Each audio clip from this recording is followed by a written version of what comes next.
مونږ د دین علماو ته پرېښی دی یاره جي بس د سره هم دلایل دي هغه سره هم دلایل دي وي پته ورکې نه لګي چېرته دې دا ونه وی چې میله کې هر قسم ټماټر دي سم او خراب دواړې دي یاره پته پکې نه لګي ټماټر نه الم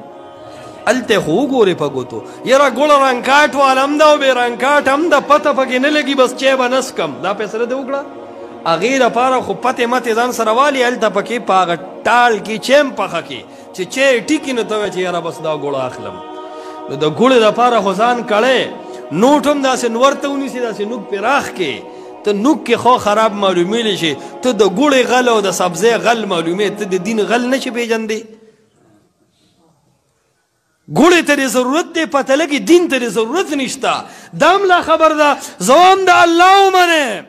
زوام د محمد رسول الله ومنې زما مقابل وی زما مشر ومنه زما مفتی به قول ومنه زما فقه ومنه زما مجتهد ومنه ته دې کې هم فرق نشي کولی دی اخور سره موږي باندې د تړلو نه ته په دې هم نه پوهېږې دا شی کار نه کوي دا ناپوهه ډېر خلک خو موږ د ناپوهتیا کې ښکر کړي دي خلک وایي دا سر زمام گنجې دی خو ستا دی کې بیخي مازغه ښکاري دا بېدیني ډېر قوم کې ده خو زموږ پښتون قوم په دې دین ځان ډېر رستو کړی دی سوچ وکړه دا ستا دین د قرآن او حدیث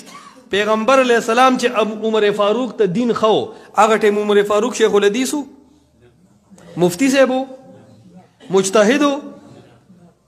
بېدین او اول کافر و اسلام یې راوړو چې اسلام یې راوړو اسلام نه متاثره کېدو نه دی خو هغه ټیم مجتهد نه و که نه پته لګي دا اسلام یو سمپل دین و ته ځکه متاثره شو ابوبکر صدیق اول مولا و د دیوبند فاضل و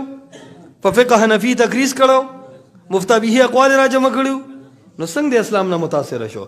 پته لګي د قرآن او د حدیث پیغام صفا دی اطیع الله د رب منون کې شه اطیع الرسول د محمد مصطفی منون کې شه د دین صفا منهج سکی دی شي کم سړی چې د اطیع الله د اطیع الرسول مقابل راځي دی پس پروپاګاندا کوي د دې خلاف کوي د ده په باطل پرستی کې څه شک پاتې دی بس خو باطل پرس وی نور ستا زه د الله د حاکمیت چغوام زه د محمد مصطفی د اطاعت چغوام زه کله کجورو والا یم زه کله کمبلو والا یم زه کله خوارج یم زه کله چې کم دی بېدینه یم زه کله وهابي یم زه کله څه یم او زه کله څه یم او تا په دې یو دین کې امام او له ځان له ټایم ورکړی دی مفتی به اقوالو له دې ځان له ورکړی دی خپلې فقې له دې ځان له ورکړی دی لړمي الوا او څلوېښتې له دې ځان له ورکړی دی هیله اسقاط د ځان له جمع کړی دی یو مړي کې دی پنځه کم اتیا پارټۍ او پروګرامونه جوړ کړي دي چنډه د ځان له ده تنظیم د ځان له دی هر شی د ځان له دی ته لوی حق پرست او زه چې د قرآن او د حدیث عظیم داعي یم زه باطل پرست یم یا حسرتا علی العباد